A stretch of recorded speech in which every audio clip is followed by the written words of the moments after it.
betadine, baru nanti dibersihkan lagi dengan cairan NaCl. Kemudian kalau ada obat topikal yang diberikan oleh dokter sesuai dengan rekomendasi, maka nanti diberikan itu, ya. Untuk mencegah terjadinya perluasan mikroorganisme akibat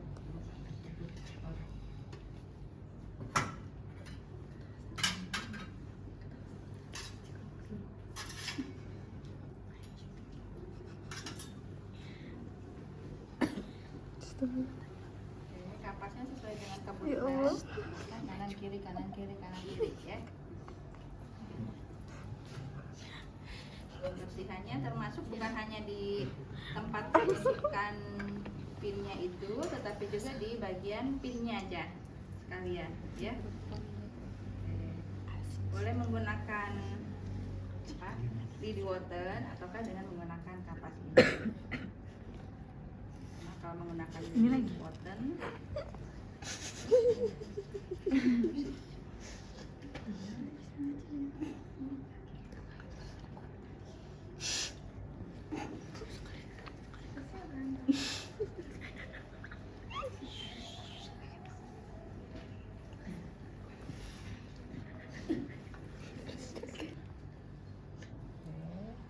sambil kita observasi, sebelumnya kita kaji dulu kondisi pasien secara keseluruhan pada bagian ekstremitas ini. Yang kita kaji pertama dari sirkulasi, kita lihat warna kulitnya dari bagian atas sampai dengan bagian kaki. Warna normalnya adalah merah muda. Kalau ada warna pucat ataukah warna sianosis, berarti ada gangguan pada sirkulasi, terutama pada bagian akral, ya, pada bagian ujung ekstremitas tersebut. Apakah mau di tangan ataukah hanya di jari, tetap harus kita identifikasi. Kemudian selain itu kita lihat ada edema ataukah tidak pada bagian pangkal di sini, pada bagian sini. Kalau ini nggak ada perban, maka kita bisa identifikasi di sini juga. Kalau adanya edema, maka kita lakukan pemeriksaan fitting edema. Maka kalau ada cekungan, ya, lihat cekungannya itu dalam ataukah dangkal, kita identifikasi. Kemudian lihat ada hematum, ada kebiruan memar ataukah tidak, ya. Kemudian kulitnya ada lesi yang lain, biasanya di sini suka ada lesi-lesi kecil, ya, ataukah mengelupas karena proses regenerasi dari bagian daerah penusukan tersebut. Kemudian kita identifikasi juga CRT,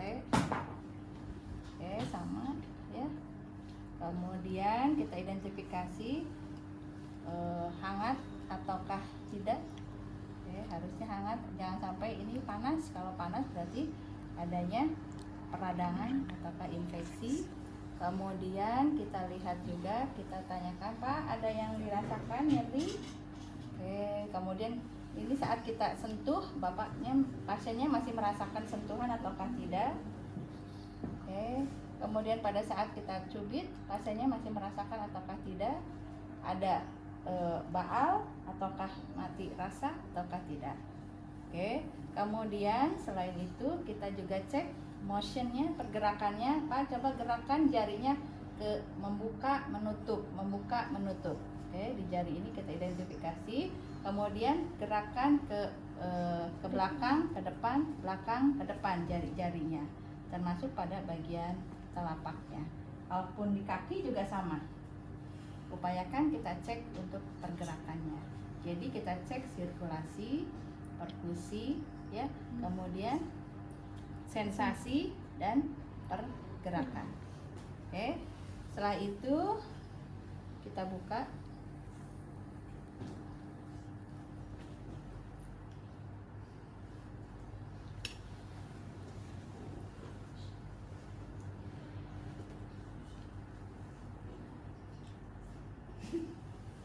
Sambil kita observasi pada bagian tempat penusukannya.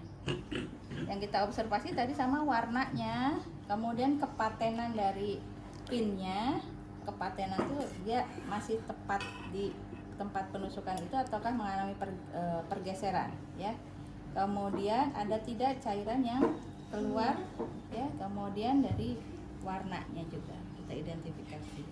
Oke, Bapak ada yang dirasa nggak pada bagian tempat penusukan pinnya ini? Katanya. Ada. Ya, ada. Apa yang dirasa Pak? Nyeri. Kalau kita ada nyeri, kalau dikasih angka 1 sampai dengan 10, ada di angka yang mana Pak? Mulai dari angka 1 nggak nyeri sampai dengan yang 10 yang paling nyeri tak tertahankan. Di angka berapa Pak? 7. Oke, kita sambil identifikasi tadi ada edema atau tidak di area nyerinya tersebut ya. Oke, lanjut. Kita lakukan pembersihan.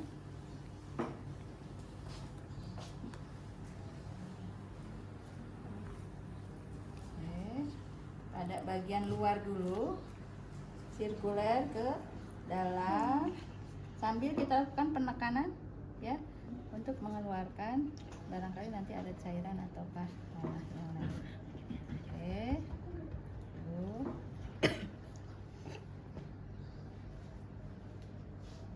Kalau ini masih perlu dibilas lagi, tapi kalau kering cukup sekali, nanti baru dari bagian atas ke bawah.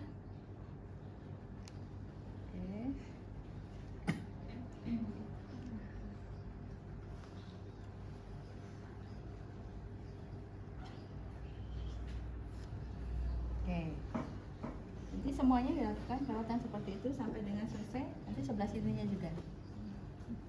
Oke. Kemudian tadi kalau misalnya ada lukanya kotor, ya nanah dan seterusnya, maka yang pertama kita bersihkan dengan H2O2, namanya hidrogen peroksida. Ya. Masukkan ke dalam kom juga. Cara membersihkannya seperti tadi, bersihkan, nanti keluar busa, ya. Keluar busa untuk mengeluarkan kotoran-kotoran tersebut.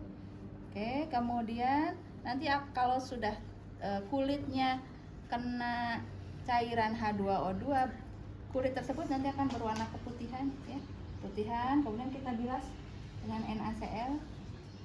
Oke, kalau pakai H2O2 ya. Kemudian baru kita oles dengan betadine. Enggak dikompres, dioles saja. Oke, kemudian nanti kalau ada obat topikal yang harus dioleskan berdasarkan rekomendasi dokter, maka nanti dioleskan. Oke, setelah itu nanti baru kita tutup. Ditutupnya juga nggak perlu pakai yang basah, cukup yang kering. Kecuali tadi nanti ada luka kronis atau lukanya kotor.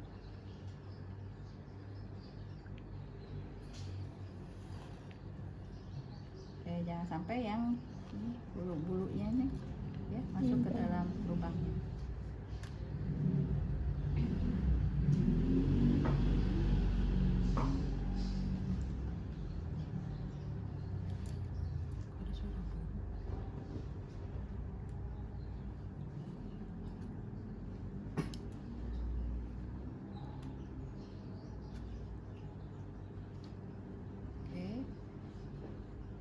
Dah seperti itu. Nanti dari pin ini nanti ada bagian pad tuh untuk menekan ke sininya. Ya, ditekan ke sini. Kalau nggak ada alat penekannya sudah seperti ini aja, nggak perlu pakai plaster yang lain. Oke, nanti yang lainnya sama seperti ini. Oke, ada yang mau tanyakan? Berarti tidak di plaster ya Bu? Ada lagi?